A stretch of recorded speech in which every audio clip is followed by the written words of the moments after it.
মেয়েটা বাসর রাত্রে স্বামীর ঘরে প্রথম রাত্রে স্বামীর বাসরে যাবে, হাতে একটা গুয়ের বাসন নিয়ে স্বামীর দরজায় যায় সালাম দিয়ে বলে, আসসালামু আলাইকুম গো স্বামী, আপনি কেমন আছেন গো?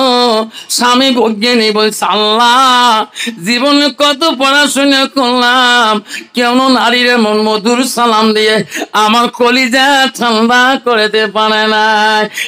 বিবি আমার বাসর রাত্রে রে তুমি আমার সালাম দিয়া আমার কলিজাটা ঠান্ডা করলা। সুবহানাল্লাহ। আরে বিবি আয়, আমার 3টা প্রশ্ন আছে। ও স্বামী 3টে প্রশ্ন করবেন? হ্যাঁ প্রশ্ন করতে পারেন স্বামী, আমার কোরআনের বাইরে কোনো প্রশ্ন করবেন না, কোরআন হলো আমার ডিগ্রি। নাই থাকবে। বৈজ্ঞানী বলছে, বিবি 1 নম্বর প্রশ্ন হলো, আমি যে তোর স্বামী হইলাম তোমার কাছে কেমন লাগলো? কইছে, স্বামী গো আলহামদুলিল্লাহ আমি বড় খুশি হইলাম। ও বিবি রে আমার বাড়িতে আমার মা বাবা কেমন লাগলো? ও গো স্বামী আমার মা বাবা থেকে তোমার মা বাবা কত ভালো। ও বিবি আমার বাড়িটা কেমন লাগলো? ও গো স্বামী তোমার আমার বাড়ি থেকে তোমার বাড়িটা কত সুন্দর। থাকবে। স্বামী আরো প্রশ্ন আছে? ভাই নাই। তা স্বামী কি বলো? স্বামী আমার 3টে প্রশ্ন আছে। বৈজ্ঞানিক কয়, একটা হাফেজ পড়া মেয়ে খালি কোরআন শরীফ পড়া হয় জানে, এর কি প্রশ্ন করবে? কর যা করবো তাই উত্তর দিন।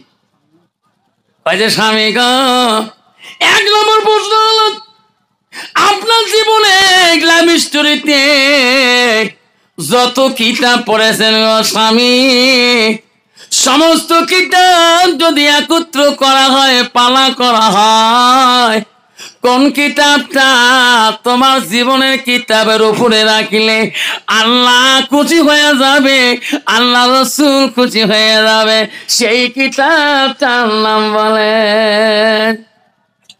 বৈজ্ঞানিক চিন্তা করলো, আল্লাহর কোরআন পৃথিবীর সব কিতাবের বড়, সব কিতাবের উপরে রাখিলে আল্লাহ খুশি হয়ে যায়। থাকবে। বিবি রে সেটা হলো আল্লাহর কোরআন। স্বামী সঠিক হয়েছে। দ্বিতীয় প্রশ্ন, ওগো স্বামী পৃথিবীর তোমার সব কিতাবের নিচে কোন কিতাবটা রাখিলে আল্লাহ নারাজ হয়ে যাবে, রসুল গুসা হয়ে যাবে?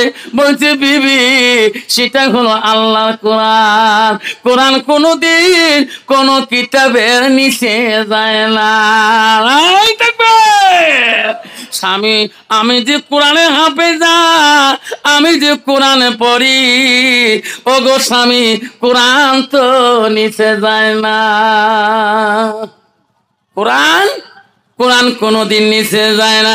ওগো স্বামী বলুন, ওগো স্বামী এখন আপনি আমার কথা মতে চলবেন না আমি তোমার কথা মতে চলব?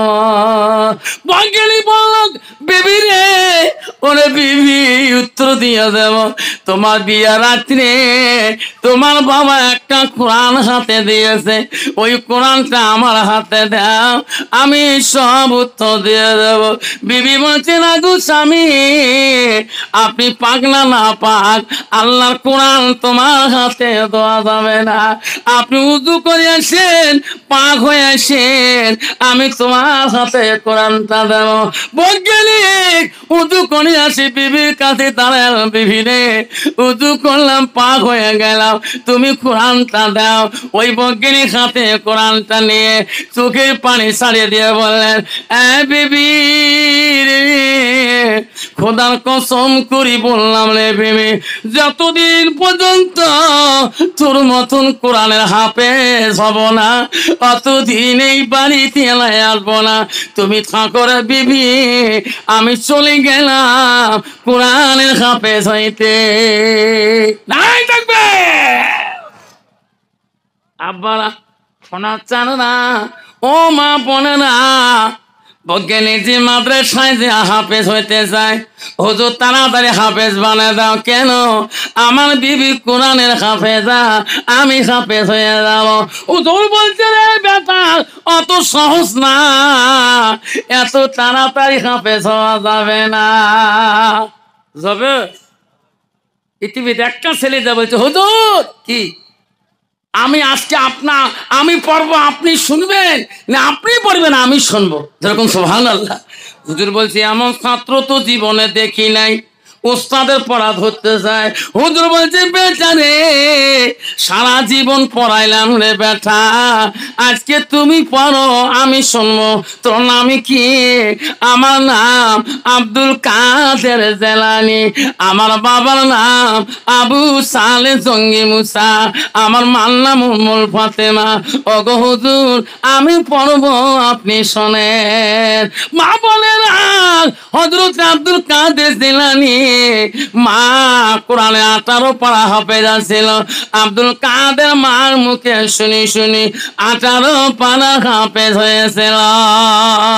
মা বলে গো এখনো তোমার পেটে আলেম আসবে রে মা, হাফেজ আসবে রে মা, যদি তোমার হাসানা ঠিক হয় মা, মা যদি তুমি সতীর্থ হও, যদি তুমি পবিত্রতা হও, তোমার পেটে থেকে এখনো আল্লাহর ওলি আসবে, যদি তুমি আল্লাহ আল্লাহ মত্তাকে না।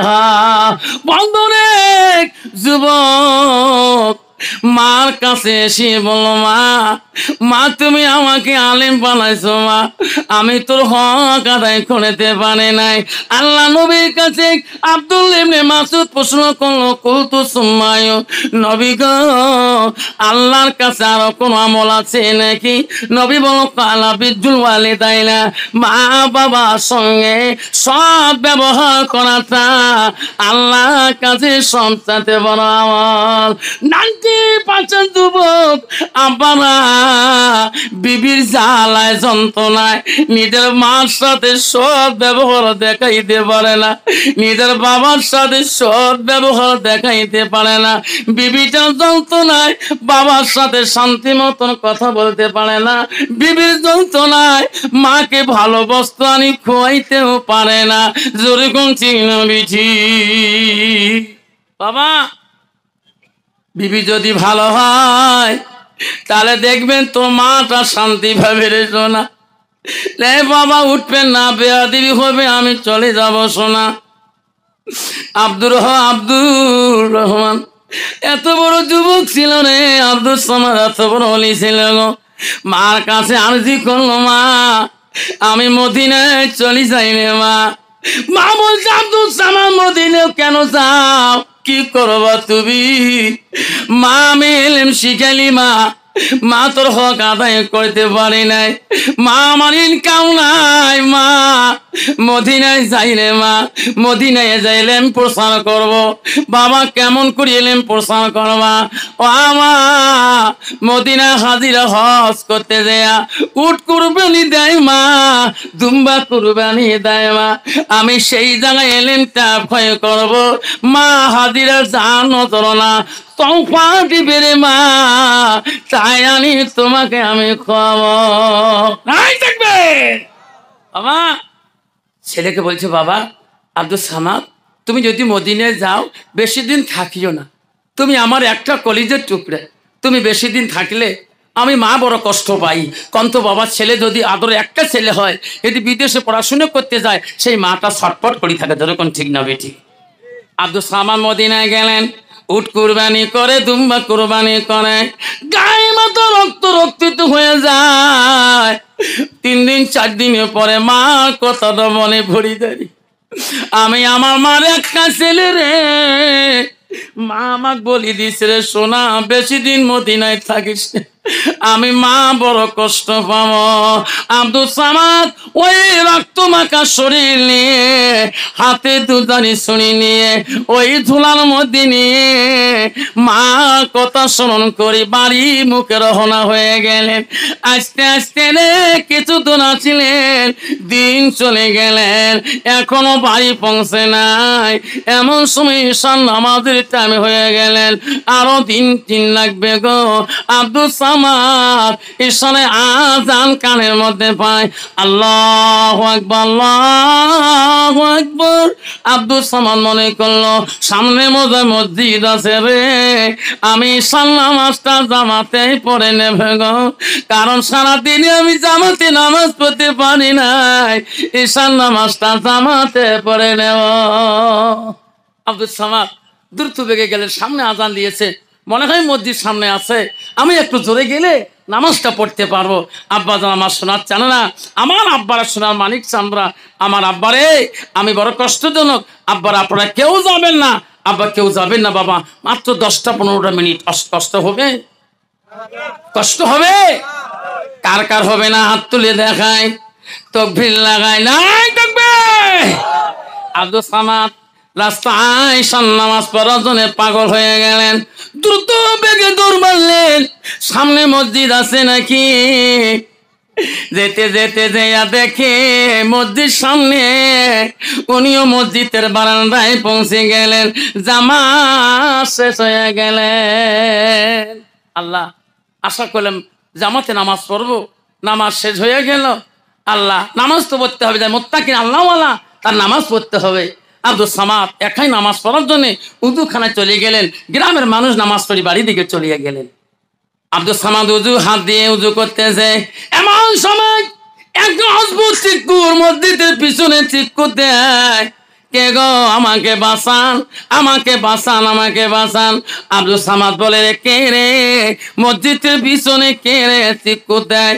সব মানুষ তো বাড়ির দিকে চলে গেল, ওই উজু করিয়া আব্দুল সামাদ আদা উজু বানায়া মসজিদের পিছনে চলে গেলেন, যে দেখে একটা মানুষ ওই ঘোড়ার পিষ্টে চলিয়া আর একটা মানুষকে, নিঃস মানুষটাকে ওই ছুরি দিয়ে জবাই করতেছে।